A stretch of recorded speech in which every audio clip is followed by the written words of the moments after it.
Hello, welcome to the Busy Guy Show. My name is Vince LoCascio, and I am a busy guy. I have two very special guests today. They are busy people. We've got Clara Melchiorre and Rudy Melchiorre Jr. of Clara's Pasta. Welcome, you guys.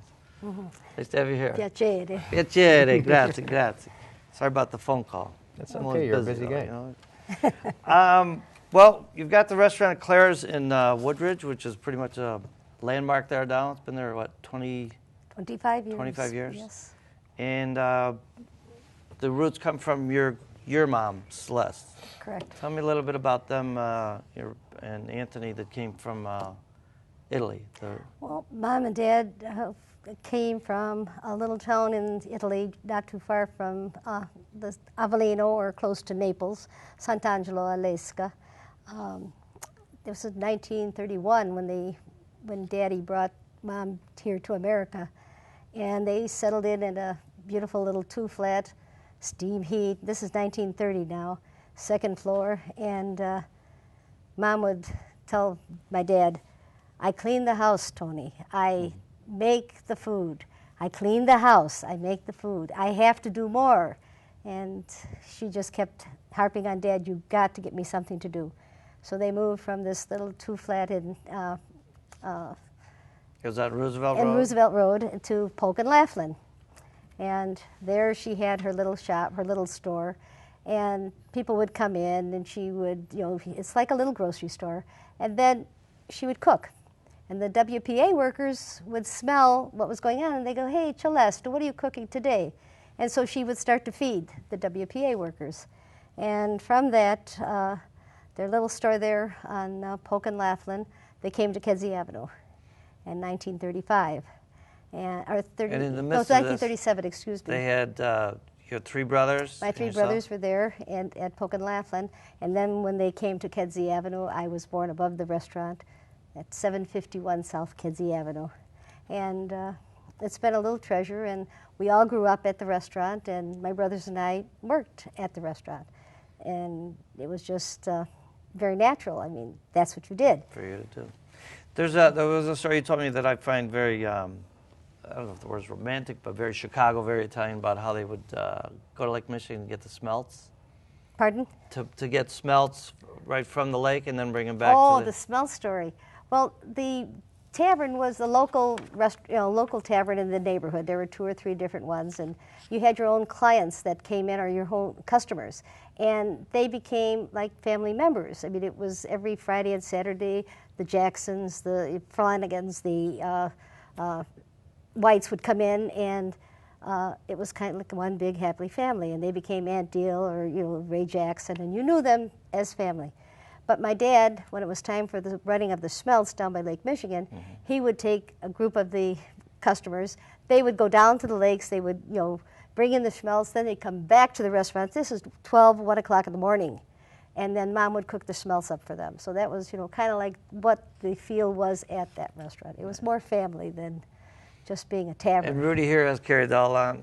All those roots continue on through Rudy then. Absolutely. Yeah, I mean the cheapest labor is your children, so I didn't have a choice. I was the one who worked.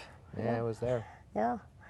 And some of the things you mentioned about, later we'll talk about there's so many changes in technology and all, but one of the small issues that you told me about was how to making raviolis.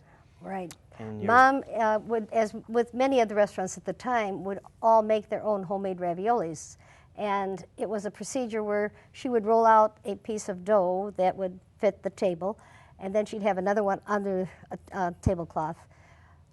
I would put a dollop of ricotta, 125 little dollops in rows very evenly. And then she would bring her big sheet of pasta, roll it over them, then you pressed it down with a fork, then you cut them. And a lot of work. Definitely. And that's the procedure every restaurant had been doing. There was no such thing as a frozen ravioli. And then one afternoon, I was with my girlfriend Marie, whose dad owned the pastry shop just 3 doors away from us, which was Sarno's Pastry. And they were a very, very busy pastry shop. And we were making the boxes for the weekend.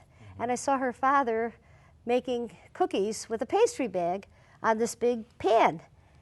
And now I'm about 11, 12 years old, and I'm thinking, that's like Mom's ravioli.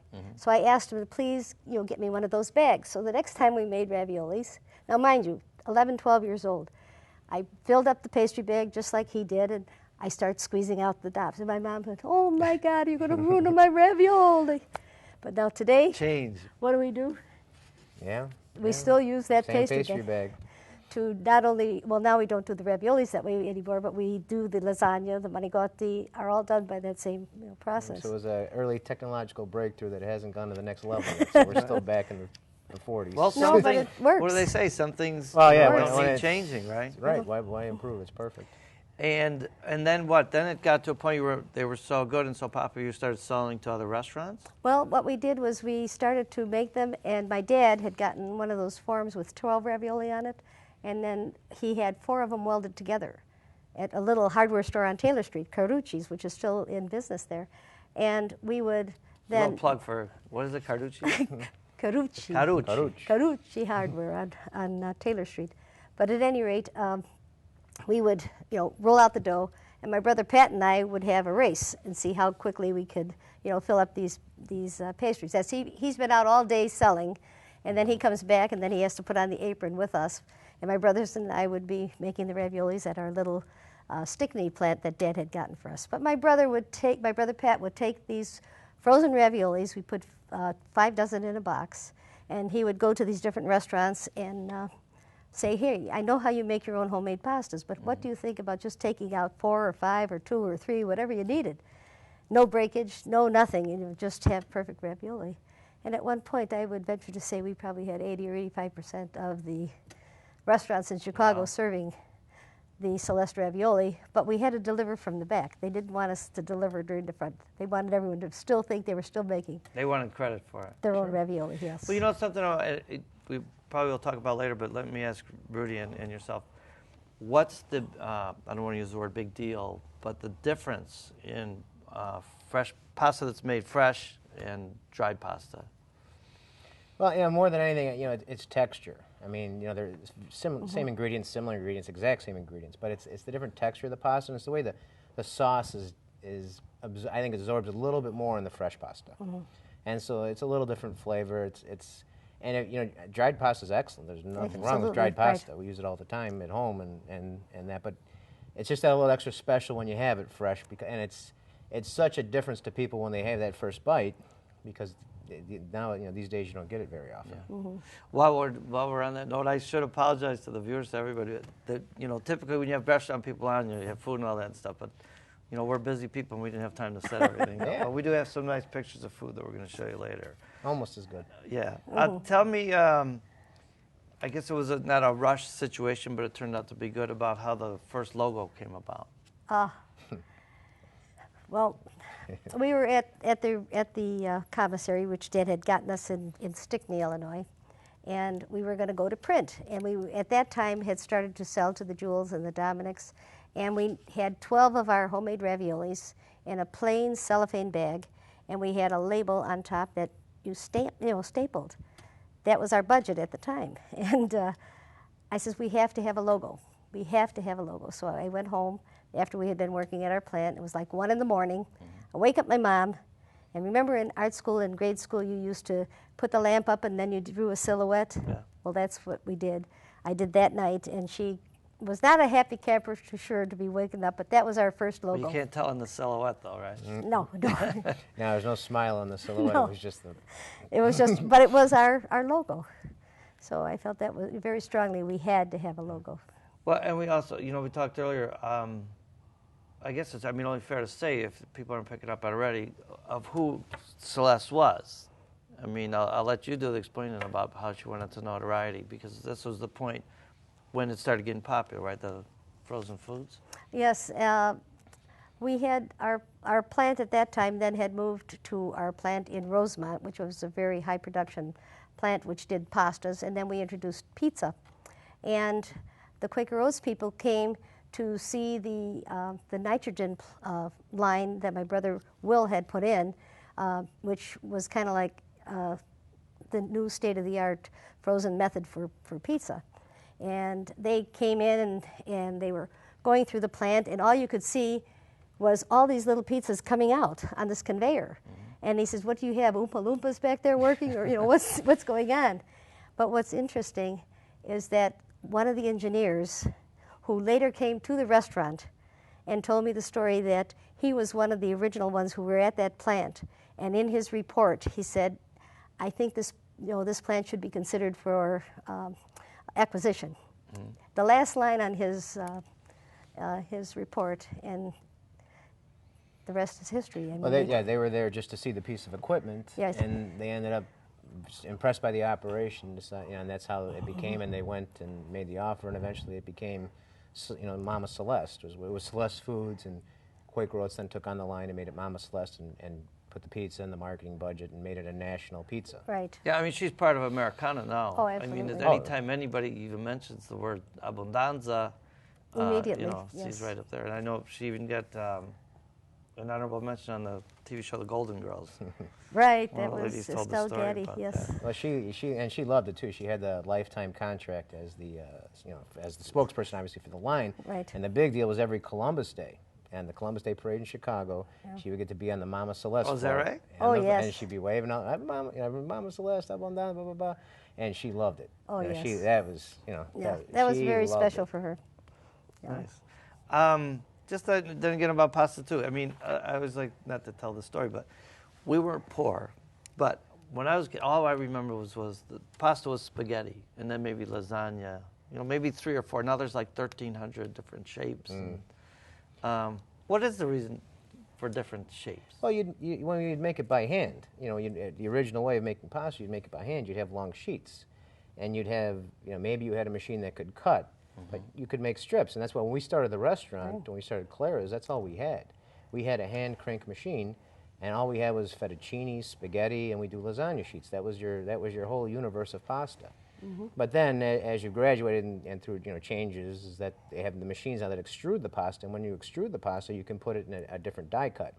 And so then you can go as many shapes as you can think. If you remember the old Play-Doh, where you'd push it in and it'd push out, well, that's the same system. You just change that die and have 90 different shapes if you want. So that's and in every shape, it's the same dough. It's the same ingredients, but every different shape just holds sauce a little differently. So pastas match up differently with different sauces. Exactly. Interesting. And you told me something about how one of them, the dyes got used so much that the angel hair turned I into said to fettuccine Carlos, I said, what happened? I says, the angel hair looks like spaghetti. And then I called up our pasta maker. I says, what's wrong? What's happening? I called John Cora, and he says, Ma Claire, you know how much pasta you make every day. He says, the dye, it wears out. And I said, and that's exactly what happened.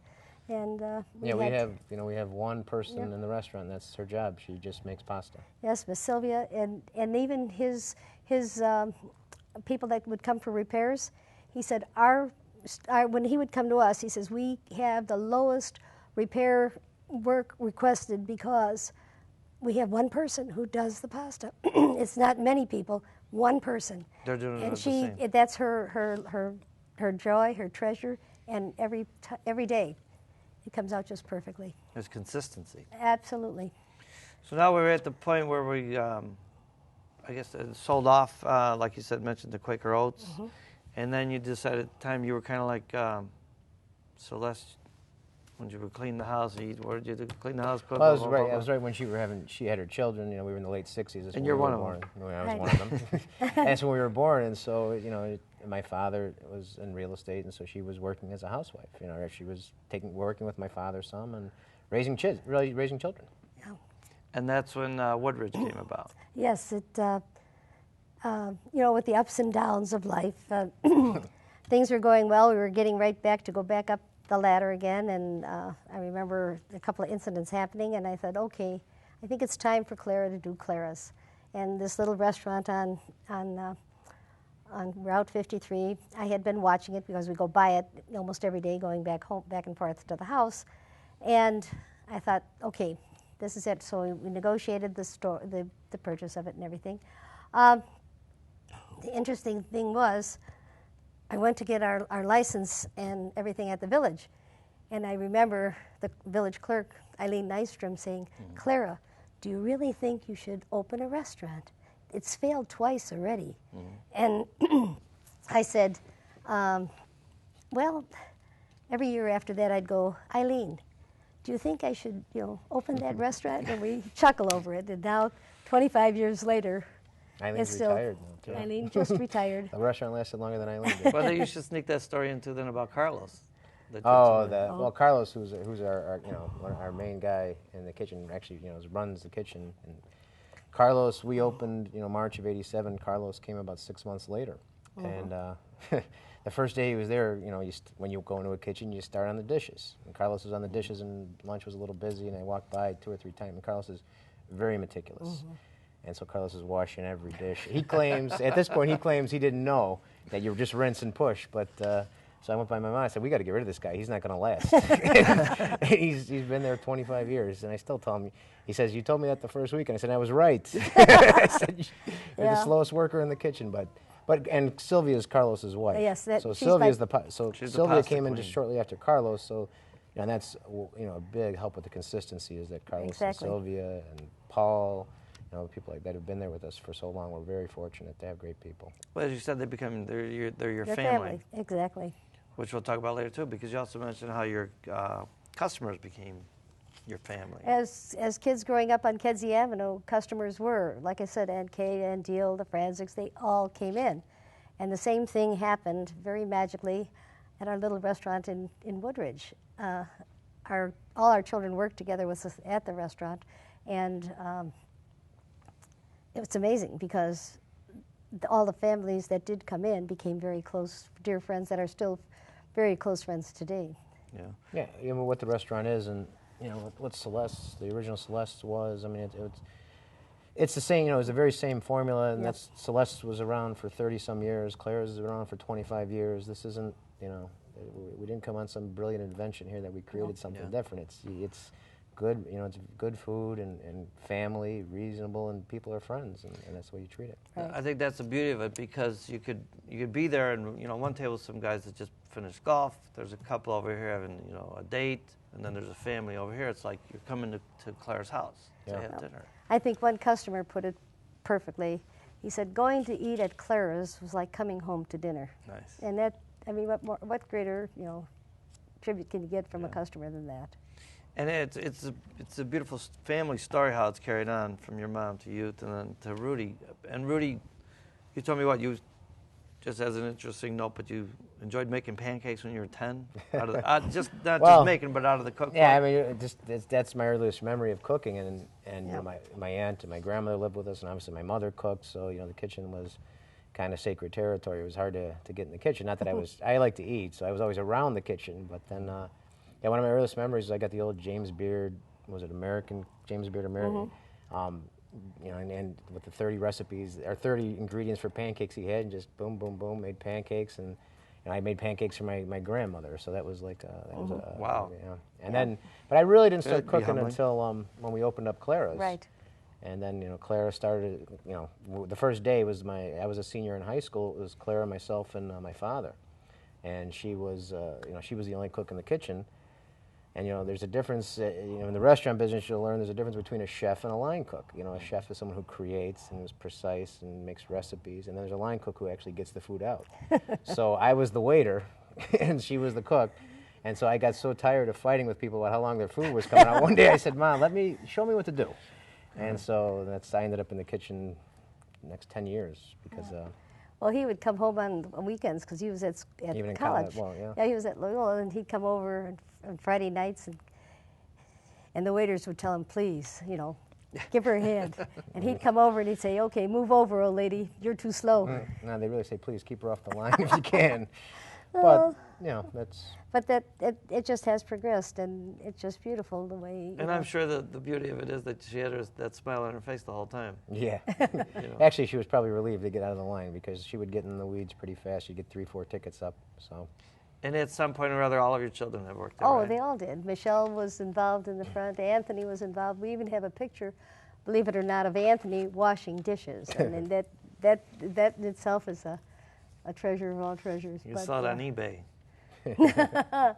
But no, it was all a family affair for sure. And just as we grew up as children in our mom and dad's restaurant, they came along and were a very big part a very big part. And you mentioned also that, you know, how your customers become part of your family, and being there and doing it that long, you start to see, you know, people that came in as kids are now Right, bringing their bringing children and their grandchildren. Just the other evening, I was having dinner there. We had some guests, and the table right next to us was here, Spencer with his kids.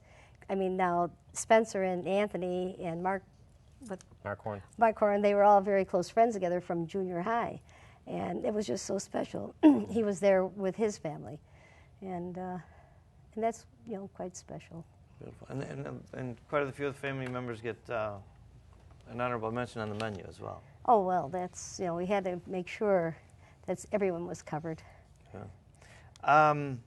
Then Rudy, for actually one more note that I wanted to mention about how you would, I guess when the lines get back, or not, the reservations get backed up, you'd come out to talk to people and bring them garlic bread to kind of appease Well, them? no, from time to time I'd come out of the kitchen because someone either had to, you know, wanted to meet me or do whatever, and I'd go and I'd start talking, and then before you know it, another table, and then I'd have to get back to the kitchen because I said, that's why they keep me in the kitchen, because yakata yakata. Mm-hmm. But then the lines became, you know, the wait line was quite long, so I would make the garlic bread and come out and pass garlic bread to all those waiting to ease the pain of the wait. And that's always been, you know, kind of special and surprising by the customers. Shame on me for taking this long to give to mention your husband Rudy. Oh, Rudy. Well, he was the man. What are you talking about, Dad? he was the front. Clara was in the back of the house, and he was the front of the house. Now, traditionally, a front of the house, you know, someone who's vivacious and talkative and happy, you know, the host, a good time. Not my father. My father was, he was in real estate, and when he got in the restaurant, he sat by the cash register. That's what you did, and you know, he was the grumpy guy in the corner with his arms crossed. If somebody got too loud, he was giving out a dirty look. But the amazing thing about it is, to this day, old customers will talk about my father because Claire was always in the kitchen, so he was and it became, because he would also handle the carryout orders, so the carryout customers would come in and wait and have a drink with them, and that was like a point of distinction. If you would earn your way up the totem pole to sit and talk with Rudy, and there'd be a line of 2 or 3 people waiting for their opportunity to talk to my father, who hardly talked to anybody, but it's amazing, you know, to this day. Well, maybe he knew something we all know. He Didn't did, know evidently. Because you're up there smiling, everybody comes up and yells at you. Yeah, no, he did. The miserable look worked. and he's the most memorable. What, I mean, we've talked about how things haven't changed in some respects. But what do you think, you know, in a nutshell, what it is, the quality of the food, the welcoming? Tell me a little bit about the, you know, fresh ingredients and stuff that you still use from the day that you open. Oh, I think the most important thing is the ingredients that we use. We try to use all the freshest ingredients available. Our tomatoes, we still get our tomatoes from, you know, California, the Saporitos that we have. It's the Stanislaus Foods. Their tomatoes, I think, are the finest tomatoes, and that's the only tomato I wanted to use for our sauces. I mean, we have the one Saporito, which is the kind of chunky consistency, what was perfect for our marinara. And then we have which are the other two? 7-Elevens. That's all right, we don't need to do the whole Stanislaus. Okay, but anyway, they're good tomatoes. They have great tomatoes, and they were perfect for the sauces that we wanted to create. And we do that till, you know, today, keeping that, you know, consistency and quality. And then the rest, I think, is history. Yeah, I think it's a combination of, you know, of the food that you put out, and, you know, the staff that we have, and the way, you know, people come in. It's a whole experience, because it's not a palace when you walk in. It's just a family place. Right. But you know, when you would go eat at your, you know, at your mother's house, your family's house, you would, you know, that's the way your mother would cook for you. So, yeah, I think it all kind of plays along that line, and you know, that was the kind of the formula that worked with my grandparents, and, you know, it's a formula that we have. It's a good, honest place to be. And it still works. I mean, pasta can be, you know, trends have changed, and you shouldn't eat this and you shouldn't eat that, but pasta's always been there. It's always going to be there as a great food.